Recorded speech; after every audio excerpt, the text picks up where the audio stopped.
guys! Welcome back to my channel. So for today's video, papakita ko sa inyo kung paano ko gagawin yung hair clip ni Kocho Kanae.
Guys, yung pattern para dun sa hair clip ni Kanae. And kung mapapansin nyo, gumawa pa ako ng panibagong pattern na ganito. Kasi ito yung magsisilbing pattern para dun sa base ng hair clip ni Kanae. And naisip ko kasi kung ito yung gagamitin ko para dun sa base, mahihirapan akong i-trace siya. Kaya gumawa ko ng panibago. Same lang naman yung procedure niya. Katulad nung kung paano ko ginawa yung pattern dito. And ito para to dun sa gitnang part nung hair clip ni Kanae. So, papakita ko na sa inyo kung paano. Yung gagamitin kong material para dun sa hair clip ni Kanae is itong lumang folder ko. Ayan guys, pwede kahit lumang folder na lang or cardboard yung gagamitin nyo para dun sa hair clip. As long as medyo matigas naman siya. Ayan. Okay na yun.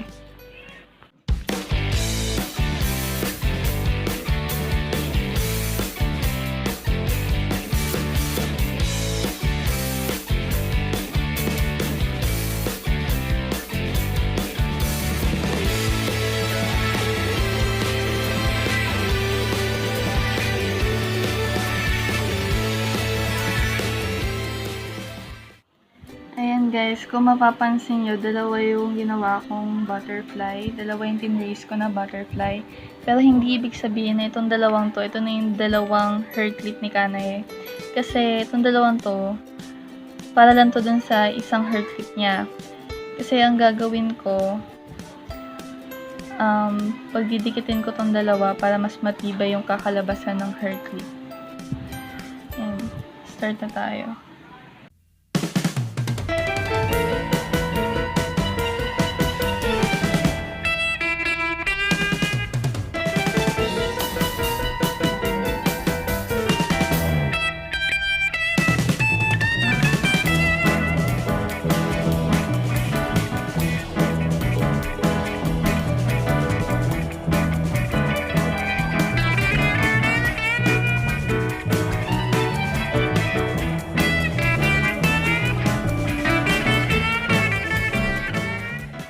Tapos na natin tong gupitin. Ang next na natin gagawin ay pagdidikitin na natin sila gamit to glue stick. And yung part na nasa loob ay itong medyo parang glossy na part. And yung nasa labas, yung pipaintan natin mamaya ay itong parang magaspang na part, yung parang papel lang. Ayan, start na natin. Para sa pagdidikit, ang una mo munang gagawin ay tutupiin muna natin ito sa gitna. Yan. Kasama, pati na din to.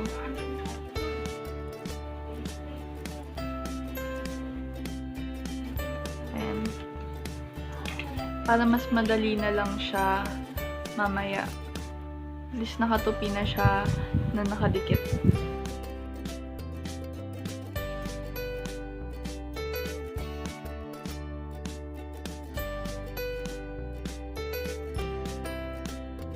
Pagkatapos natin pagdikitin, ang sunod naman ay gugupitin natin yung medyo mga lagpas-lagpas para magpantay sila.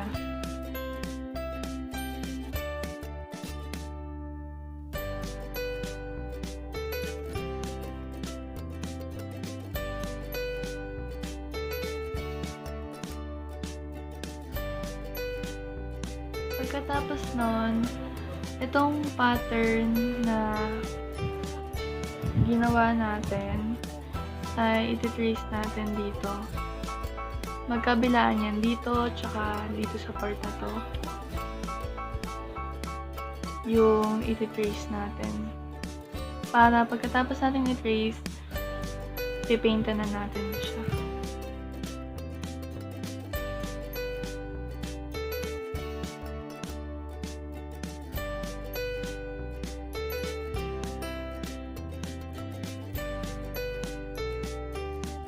Ito na yung magiging itsura niya, guys. Ready na siya para mapaintan. And ang una muna natin pipaint dito sa hair clip natin ay itong dito sa gitna na part, which is yung color green. Ito yung mga paint na kailangan natin para sa hairpin. So, yung first muna na gagawin natin is yung color green. Since wala akong color green na paint, pag-mix ko muna tong yellow and blue.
Ayan guys, tapos na natin paintan ng color green yung both sides niya. Kaya ang sunod naman natin ipipaint ay yung color pink.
true na matino. Pero yun, thank you for watching this video. So don't forget to give this video a thumbs up and subscribe to my channel for more videos.